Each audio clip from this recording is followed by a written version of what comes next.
So I was gonna do a bit where like I had a phaser or something and made a joke, but I don't own a phaser or anything that looks like one. Welcome back everybody, this is Ryan's Reviews. I'm Ryan. This is 100 films in 100 days. I know it's been a little while since the last time I did an episode because I've been busy all weekend. I had rugby, I had all sorts of stuff going on, I had class, I had to study for exams. So now I'm back. Today I'm gonna cheat a little bit because I'm not actually talking about a movie.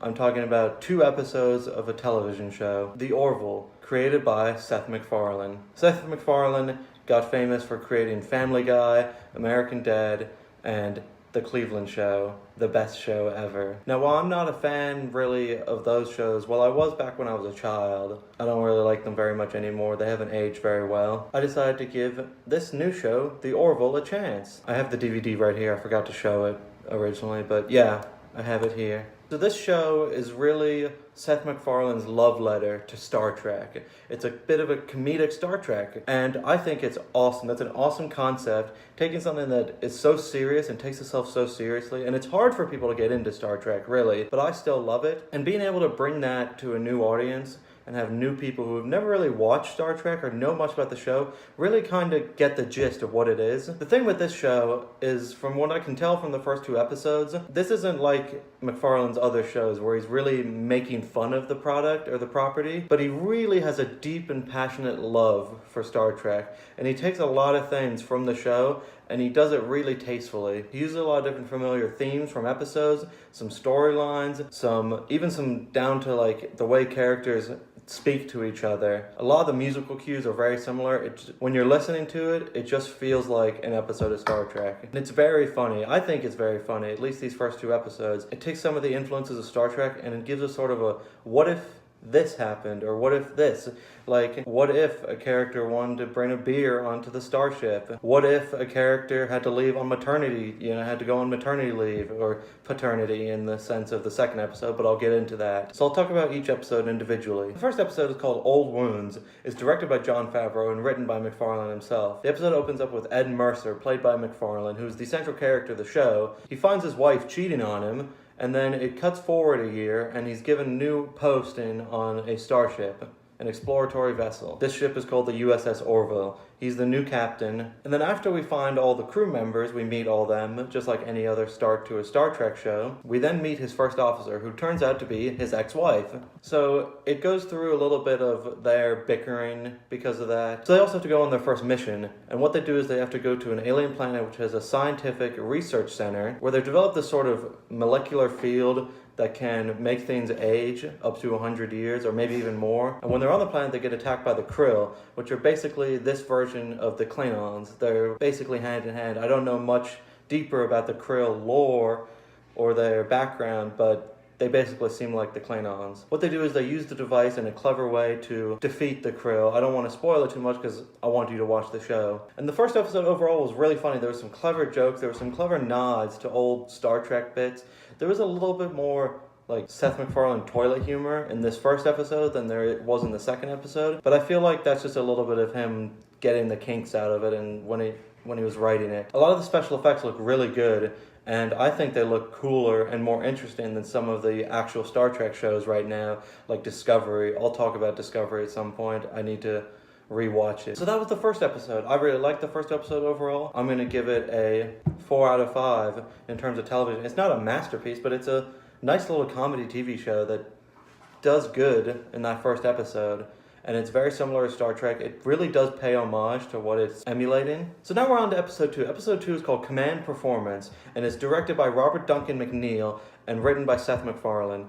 Seth MacFarlane writes the first few episodes, and I think later on he has someone else write a couple episodes in there. So in this episode, Captain Mercer and his first officer, Kelly Grayson, they are sent out in a probe to go visit an outpost, which they thought was going to be Mercer's parents, who somehow got out there. But it turns out it was just a decoy for these creatures called the Caliban, who capture Mercer and Grayson. So normally, in this sort of situation, the second officer would be in charge of the ship. But in this case, Bortus, who's a normal second officer, has laid an egg because he's from a male-only race who reproduce asexually by creating eggs. So Bortus has to incubate his egg for 21 days. Therefore, Alara the head of security, who in the first episode is established to be very young and very inexperienced. And also she's shown to be kind of unsure of herself and unsure of how to really take command. So as Alara sort of tries to get acclimated to being in charge of the ship and trying to just figure things out for herself, we go back over to the Calivan planet, the Calivan Zoo, which is where Mercer and Grayson end up being. These creatures called the Calivan, which I see as kind of similar to the Ferengi, but not quite the same as the Ferengi, because the Ferengi are more about profit and they're the ultimate capitalists in the sense of Star Trek society. While these Calivan, they seem a bit more like elitist, like very smart, like I think they're kind of like, what is the Cardassians? The Cardassians are very full of themselves and consider themselves smarter and better than all other species. So while they're on that planet, Mercer and Grayson, they bicker a bit about their marriage. At first they think that, oh, you know, it's so nice, I miss us being together. But then when things start to go wrong, they start bickering and fighting. And by the end, they really decide maybe they weren't right for a long-term relationship with each other. So after disobeying a commanding officer by going into this Calivan Zoo, so Allura goes down to the planet with Isaac, who is their science officer, who's a bit of he's a non-biological race. He's a bit like a Borg, but he actually has emotions and stuff. So he's not quite like Data or something. So he's a mechanical race, but has a fully realized psychological ability. So Allura and Isaac, they go to see the zookeeper of this zoo, and they discuss with him about being able to get their captain and their first officer back. Eventually they come to an agreement where they give the zookeeper a full amount of 21st century reality television from Earth, which the Calivan find very interesting and they really enjoy watching it, which is a very funny way that they get out of that situation. I think the whole species zoo is a very Star Trekian concept, which is very much something that you could see in the show where someone like maybe Captain Picard, or maybe even Riker or Worf or Kirk or Spock or Sisko. Well, probably not Sisko, because Sisko has to deal more with just being on DS9, but maybe even Janeway or Tuvok or Neelix from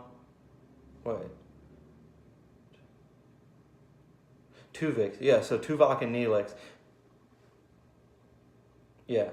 There's a whole episode where Tuvok and Neelix get mixed up, so I always get their names all mixed up with Tuvix. But yeah, so basically it feels like a really realistic story for this show. And also the whole concept of there being a male-only species who lays eggs, I think that's really creative, and definitely something that isn't really explored as much about reproductive systems. It's not very much explored in Star Trek. So yeah, that was episode 2. I really enjoyed it. I'm going to give that a 5 out of 5 on my television rating scale.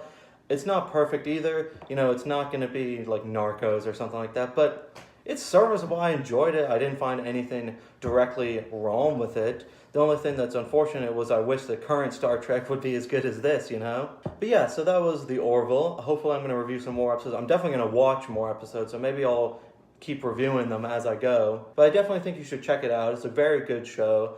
It's probably Seth MacFarlane's best show so far. Thank you very much for watching. This has been Ryan's Reviews. I'm Ryan. This has been 100 Days and 100 Films. Day 10, I believe. We're 10 days in, guys. So I bet you're all sitting on the edge of your seats wondering what I'm going to watch tomorrow. I know I said I was going to watch Galaxy Quest today, but the copy of Galaxy Quest I own is a really old DVD, and it's really poor quality, and I think I'm just going to wait and order a Blu-ray of it. Tomorrow I'm finally going to get around to watching Roma, which has been nominated for tons of Academy Awards this year, including Best Picture. I think it's the first foreign film in a little while to be nominated for Best Picture, and I think it might be the first Mexican film to be nominated for Best Picture, so I'm definitely going to check it out. Make sure to like, comment, and subscribe. Follow me on Letterboxd. My Letterboxd account is in the description. And make sure to follow my friend Isaac Taylor on both Letterboxd and YouTube.